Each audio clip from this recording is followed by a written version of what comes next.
Niri divulgazioa beti gustatu izan jata, ze iruditzen jata dela oso modu errez bat, zientzia ulertzen dugunon eta beste herritarren artean itzeko lotura moduko bat.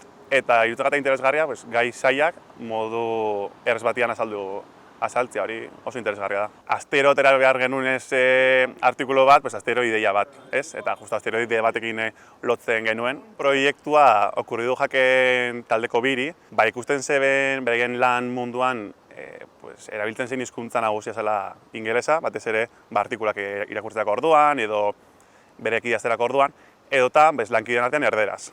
Orduan ikusi zuten behar bat euskeraz zerbait sortzeko, batik igual beraien lan eta edukia plazaratzeko jende desberdinari eta euskeraz. Eta gaur egun 10 kideek osatzen dugu taldea.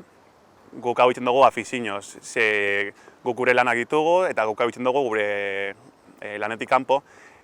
Kontuan izanik 10 pertsona garela, idaztea tokatzen jako 2 hilabetean behin.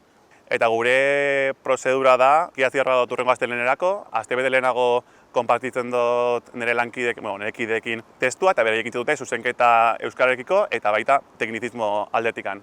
Deno gatoz fisika, matematika edo ingenieritza alorretatikan eta bakoitzak beran espezialitatea. Eta gaiak horren inguruan doaz. Niri interesatzen bazait astronomia, astronomiari buruz egingo dut.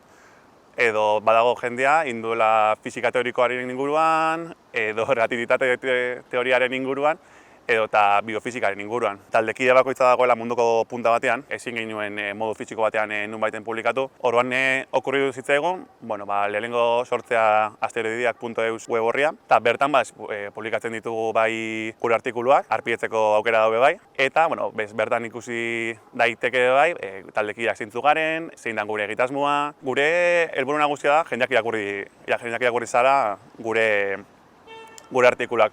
Orduan, bai ikusten dugu beharrezkoa webgunean edukitzea artikulak plazaratzeko orduan, baina behar dugu bai jendeak ikusi dezala, hauek ari dira egiten hau, eta jendea sartzea bertara. Orduan, saiatzen gara 3 post xume erabiliz, jendea erakartzen idazten dugun edukira. Egiten dugu hau nahi dugulako, dakagulako sekulako afizioa zientziarekiko, eta dakagulako gogua idazteko nahi dugunan inguruan. Egia da, igual nik betianik ekidotela jakin-mina zientzien inguruan, baina fisika ikasteko jakin-mina, igual hasi jatan batxiller garaian. Egia da, zientzia arlo desberdinak ikutu dituela, hasiera baten medikuntza bat plantatu nebala. Baina, gero fisikan sartzea erabaki neban, eta karreran zihar fisika barneko arlo asko ikusita, astrofisika erabaki neban, eta masterra be astrofisika egin neban. Oso importantea dela, batez ere ikusteko jende gaztiak, badagoela beste jende gazte bat, hau egiten. Eta gainak guk bultzatzen dugu beste zientzialari batzuk idaztera divulgazioa.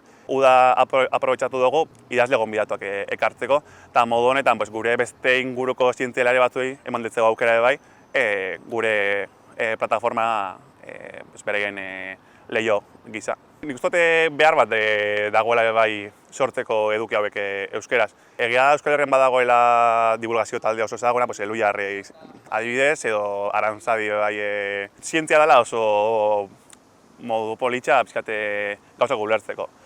Pixkat kuestionatzeko ingurua eta bai ematen dutzu beste pentsatzeko modu bat. Ez zientziara bakarrik, gero munduan zu bizitzeko moduan, izateko pixkat arrazionala, eukitzeko kritikotasun maila bat, eta ez dakit, geroz eta zientzia geroz eta presentago dagoen une honetan gainera, ezinbestekoa da gaztiak, oso formatuta duten gaztiek, ematia behar alia, gizarteari.